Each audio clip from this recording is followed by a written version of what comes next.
மக்களுடைய வெள்ளம் கூட்டம் வந்துகிட்டே இருக்கானா அதுக்கு காரணம் என்னன்னா அவர் நடிகர்ன்றதுக்காக இல்லைங்க, அவர் கொடுத்த வள்ளல்தனம், அவர் மக்கள் மெச்ச அன்பு, ஏழைங்களுக்கு செஞ்ச உதவி, அந்த ஒரு எண்ணங்கள் தான் மக்கள் மத்தியில் அப்பேற்பட்ட ஒரு செல்வாக்கோடு வாழ்ந்திருக்காரு. இன்னைக்கு அவ்வளவு கூட்டமும் அவருடைய இறுதி சடங்கு வந்திருக்கோம். அது காரணம் ஒரு மக்கள்கிட்ட அவர் வச்சிருந்த அன்பு, மக்களுக்காக அவர் செஞ்ச நன்மைகள், இதுக்காக தான் அவ்வளவு கூட்டமும் வந்திருக்குது. அவர் ஒரு மனிதருங்க, ஆக்சுவலாக நடிகரே கிடையாது. அவர் ஒரு மிகப்பெரிய நல்ல மனிதர். அவர் என்னை அறிமுகப்படுத்தி சினிமாவில் நடிகனா பாக்யராஜ் சார் வந்து என்னை கதாசிரியரும் உதவியாளரும் பார்த்தாரு. என்னை நடிகராக அவர் தான் பார்த்து என்னை பெரிய சம்பாத்தியம் சம்பாதிச்சு இன்னைக்கு உங்க முன்னாடி இப்படி பேசிட்டு இருக்கிறது காரணமே கேப்டன் விஜயகாந்த் தான். அவருடைய ஆன்மா சாந்தி அடையும், அவருடைய புகழ் எப்பொழுதுமே நிலைச்சு நிற்குங்க, நிலைச்சு நிற்கும். நன்றி. அது மிகப்பெரிய ஹிட்டாச்சு கேப்டன் பிரபாகரன். இதுக்கு நடுவில் எல்லாருமே வந்து அவரை கேப்டன் தான் கூப்பிட ஆரம்பிச்சு. அவருடைய மூலக்காரன் ஆபாவன் அந்த கேரக்டரை உண்டு பண்ணது அது வந்து செந்துருப்பு என்ற படத்தில். அதுக்கப்புறம் வந்து நடிகர் சங்கம் அவர் வந்து நிறைய ஒரு எல்லாரும் வந்து அந்த பீரியட்ல வந்து ஒரு ஆர்டிஸ்ட் அப்படின்னா தன்னை ரொம்ப வெளிக்காட்டிக்க மாட்டாங்க, வெளியில இருக்க பிரச்சனைகளை தலையிட்டுக்க மாட்டாங்க, சிம்பிளா இருக்கிறது தான் அந்த பீரியட்ல இருந்தது.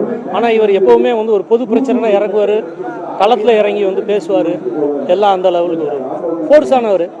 அப்ப நடிகர் சங்கத்துல ஒரு காலகட்டத்தில் வந்து தலைவர்ன்றப்ப விஜயகாந்த் சார் தான் வரணும்னு எல்லாரும் ஒருமுகமாக தேர்ந்தெடுத்து அவரை பண்ணோம். அந்த இடத்துல ஃபுல்லாக வந்து நம்முடைய நடிகர் சங்கத்தில் எல்லாரையும் ஒற்றுமையாக்கி ஒரு லீடர்ஷிப் குவாலிட்டியோட எங்கள் எல்லாரையும் ஒன்றா அரவணைச்சு அத்தனை பேரை வச்சு கலை நிகழ்ச்சி பண்ணி ஒரு நம்முடைய நடிகர் சங்கத்தில் இருந்த மொத்த பிரச்சனையும் வந்து கலைஞ்சு நம்ம கடனை எல்லாம் அடைச்சு நடிகர் சங்கத்தை வந்து வெளியில் கொண்டு வந்தவர்.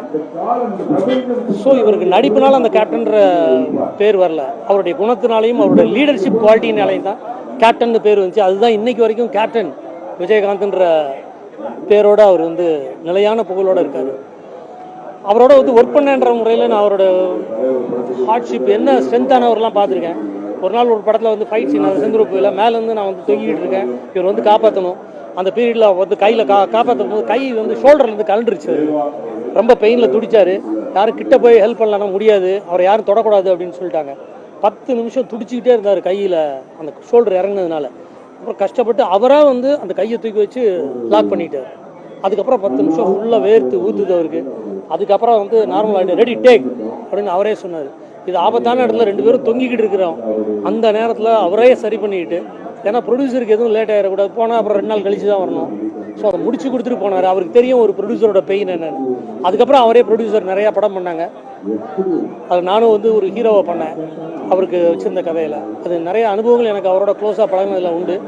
பட் அவருடைய இந்த லீடர்ஷிப் குவாலிட்டி, அடுத்தவங்களை மதிக்கிறது, எல்லாருக்கும் சினிமாவில் வந்து அவர் தான் வந்து எல்லாரும் ஈக்குவலாக ட்ரீட் பண்ணணுன்ற ஒரு ட்ரெண்டே கொண்டு வந்தது.